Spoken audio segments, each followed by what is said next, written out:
खौफ लय। अध्याय एक शुरुआत का श्राप। एक बार की बात है, एक छोटे से गांव में, जिसे लोग शैतान का गांव कहते थे। यह गांव घने जंगल के बीच बसा था और यहाँ आदमी दिखना मुश्किल था। लोग कहते थे कि यह गांव श्रापित है। गांव में अक्सर अजीब और खौफनाक हादसे होते रहते थे।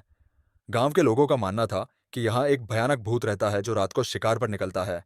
गांव के चार दोस्त, राजू, रवि, प्रिया और सीमा, इस गांव की भूतिया कहानियों को झूठ समझते थे। एक दिन उन्होंने सोचा कि वो सब मिलकर इस रहस्य का पता लगाएंगे। एक रात, जब चांद पूर्णिमा का था और चांदनी जमीन पर बिखर रही थी, ये चारों जंगल की तरफ निकल पड़े। अध्याय 2।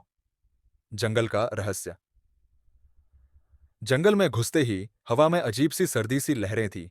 पेड़ के पत्तों की खड़खड़ाहट, कबूतर की घूंटती आवाज और झिंगुरों की चीख सब मिलकर एक भयानक माहौल बना रहे थे। जितना आगे बढ़ते, उतनी ही हवा में बदबू बढ़ती जा रही थी।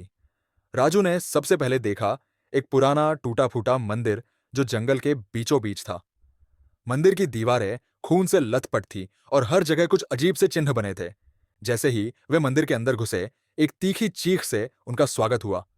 अंदर एक औरत थी, उसके कपड़े फटे हुए और शरीर खून से लथपथ था।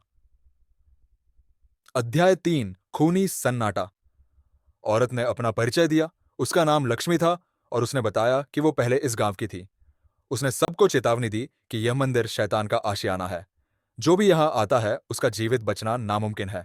लेकिन राजू और रवि ने सोचा कि यह सब बकवास है और वो मंदिर के अंदर और गहरा घुसने लगे।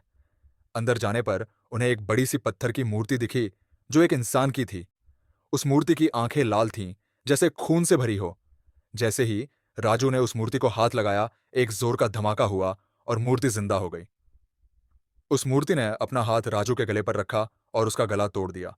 राजू का शरीर जमीन पर गिर गया और खून नदी की तरह बहता रहा। रवि, प्रिया और सीमा चीखते हुए वहां से भागने लगे। अध्याय 4। शैतान का शिकार। रवि, प्रिया और सीमा भागते हुए एक पुराने हवेली में पहुंच गए। हवेली और भी भयानक थी। दरवाजे से खून टपक रहा था और अंदर चीखों की आवाज आ रही थी। अंदर जाने पर उन्हें समझ में आया कि यह हवेली शैतान का मकान है। हवेली में घुसने पर रवि ने देखा एक बड़ी सी तस्वीर जिस पर लिखा था, यहां से बच के जाना नामुमकिन है। जैसे ही रवि उस तस्वीर को देखता है, तस्वीर जिंदा हो जाती है और रवि को अपने अंदर खींच लेती है। रवि के साथ भी वही होता है जो राजू के साथ हुआ था। अब प्रिया और सीमा बस घबराए हुए उस हवेली से बाहर निकलने की कोशिश कर रहे थे। अध्याय 5। आखिरी जंग। प्रिया और सीमा को ऐसे लग रहा था जैसे मौत उनका पीछा कर रही हो। अंधेरा इतना घना था कि कुछ दिखाई नहीं दे रहा था। अचानक एक अजीब सी हंसी उनके कानों में पड़ी। जब उन्होंने मुड़ के देखा तो एक भयानक औरत उनके सामने थी, जिसके हाथ में एक तेज तलवार थी। औरत ने कहा, तुम सब यहां से जिंदा नहीं जा सकते। तुम सबको यहां अपनी जान देनी होगी। प्रिया और सीमा ने एक दूसरे की तरफ देखा और सोचा कि अब इनका बचना नामुमकिन है। औरत ने अपनी तलवार से पहले प्रिया का सिर काट दिया। खून का फव्वारा छूट गया और प्रिया का शरीर जमीन पर गिर गया। सीमा डर से कांप रही थी। औरत ने सीमा की तरफ तलवार उठाई, लेकिन अचानक एक तीखी रोशनी चमकी और औरत गायब हो गई। एक पुराना बाबा, जिसे लोग संत मानते थे, उस रोशनी के साथ आए और उन्होंने सीमा को कहा, यह शैतान का राज्य है, इससे तुम्हें बचना होगा। बाबा ने सीमा को एक मंत्र दिया और कहा कि इसे जप कर वो अपने दोस्तों की आत्मा को शांति दे सकती है।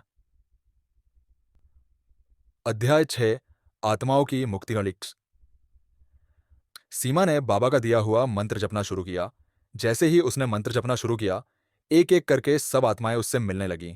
पहले राजू, फिर रवि और अंत में प्रिया सब उसके सामने आए। उन्होंने सीमा को धन्यवाद दिया और कहा कि अब वो शांति में है।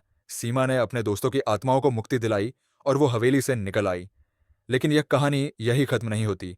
गांव में आज भी रात को लोगों को चीखों की आवाज आती है। कहते हैं, जो भी उस हवेली के पास जाता है वो वापस नहीं आता। सीमा आज भी अपने दोस्तों की याद में रोता है और उनकी आत्माओं को शांति मिलने की प्रार्थना करता है। गांव के लोग आज भी डर के साथ जीते हैं, क्योंकि शैतान का डर कभी खत्म नहीं होता। रात का खौफ, खूनी सन्नाटा और शैतान का राज आज भी वहां जिंदा है। अंतिम अध्याय। भयानक सच। यह कहानी सिर्फ एक गांव की नहीं, बल्कि उस खौफनाक सच्चाई की है जो हम सबके अंदर रहती है। कभी न कभी हमें अपने डर से मिलने का मौका मिलता है। लेकिन सच्चाई यह है कि हम उस डर का सामना नहीं कर सकते, क्योंकि शैतान के राज से बचना नामुमकिन है। रात का खौफ और खून से लथपथ ये कहानी हमेशा याद रहेगी, क्योंकि इसमें छिपी है वो सच्चाई जो हम कभी समझ नहीं सकते।